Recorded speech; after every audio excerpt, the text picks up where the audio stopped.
This is a story about a world obsessed with stuff. It's a story about a system in crisis. We're trashing the planet, we're trashing each other, and we're not even having fun. The good thing is that when we start to understand the system, we start to see lots of places to step in and turn these problems into solutions.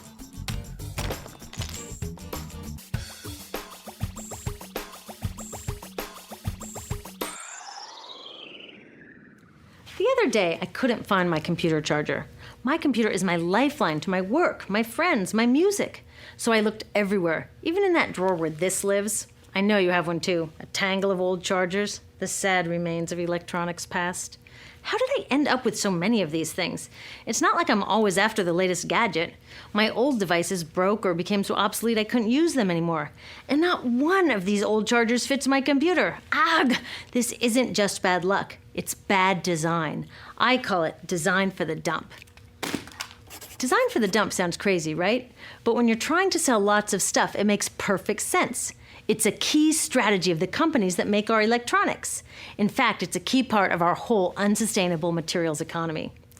Design for the dump means making stuff to be thrown away quickly. Today's electronics are hard to upgrade, easy to break, and impractical to repair. My DVD player broke and I took it to a shop to get fixed. The repair guy wanted $50 just to look at it. A new one at Target cost $39. In the 1960s, Gordon Moore, the giant brain who invented the semiconductor, predicted that electronics designers could double processor speed every 18 months. So far, he's been right. This is called Moore's Law. But somehow, the bosses of these genius designers got it all twisted up. They seem to think that Moore's Law means every 18 months we have to throw out our old electronics and buy more. Problem is, the 18 months that we use these things are just a blip in their entire life cycle. And that's where these dump designers aren't just causing a pain in our wallets, they're causing a global toxic emergency. You see, electronics start where most stuff starts, in mines and factories. Many of our gadgets are made from 1,000 different materials, shipped from around the world to assembly plants. There, workers turn them into products using loads of toxic chemicals like PVC, mercury, solvents, and flame retardants. Today, this usually happens in far-off places that are hard to monitor, but it used to happen near my home in Silicon Valley, which, thanks to the electronics industry, is one of the most poisoned communities in the US. IBM's own data revealed that its workers making computer chips had 40% more miscarriages and were significantly more likely to die from blood, brain, and kidney cancer. The same thing is starting to happen all around the world. It turns out the high-tech industry isn't as clean as its image. So, after its toxic trip around the globe, it lands in my hands. I love it for a year or so, and then it starts drifting further from its place of honor on my desk or in my pocket. Maybe it spends a little time in my garage before being tossed out. And that brings us to disposal, which we think of as the end of its life.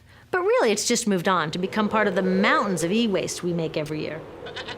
Remember how these devices were packed with toxic chemicals? Well, there's a simple rule of production. Toxics in, toxics out. Computers, cell phones, TVs, all this stuff is just waiting to release all their toxics when we throw them away. Some of them are slowly releasing this stuff even while we're using them. You know those fat old TVs that people are chucking for high-def flat screens? They each have about 5 pounds of lead in them. Lead, as in lead poisoning. So, almost all of this e-waste either goes from my garage to a landfill or it gets shipped overseas to the garage workshop of some guy in Guiyu, China, whose job it is to recycle it. I've visited a bunch of these so-called recycling operations.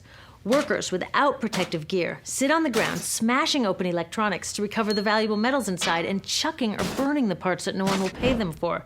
So while I'm on to my next gadget, my last gadget is off poisoning families in Guiyu or India or Nigeria.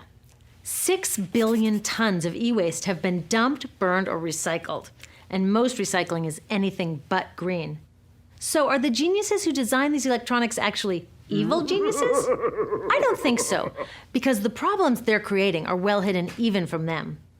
You see, the companies they work for keep these human and environmental costs out of sight and off their accounting books.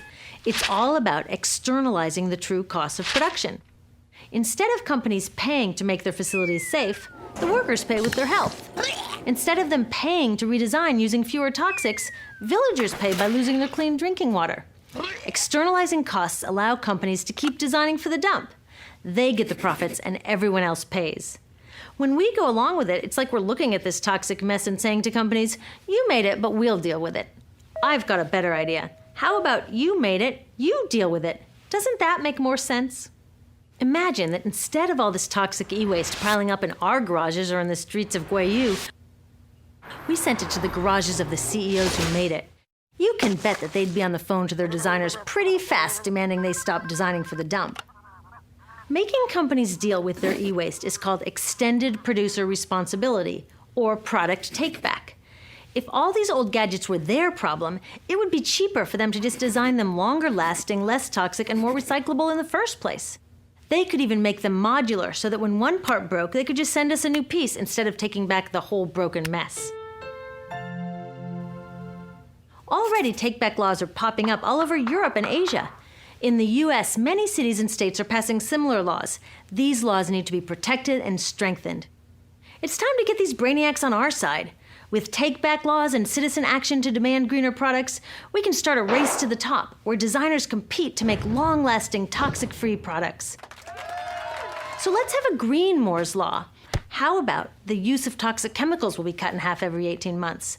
The number of workers poisoned will decline at an even faster rate. We need to give these designers a challenge they can rise to and do what they do best: innovate.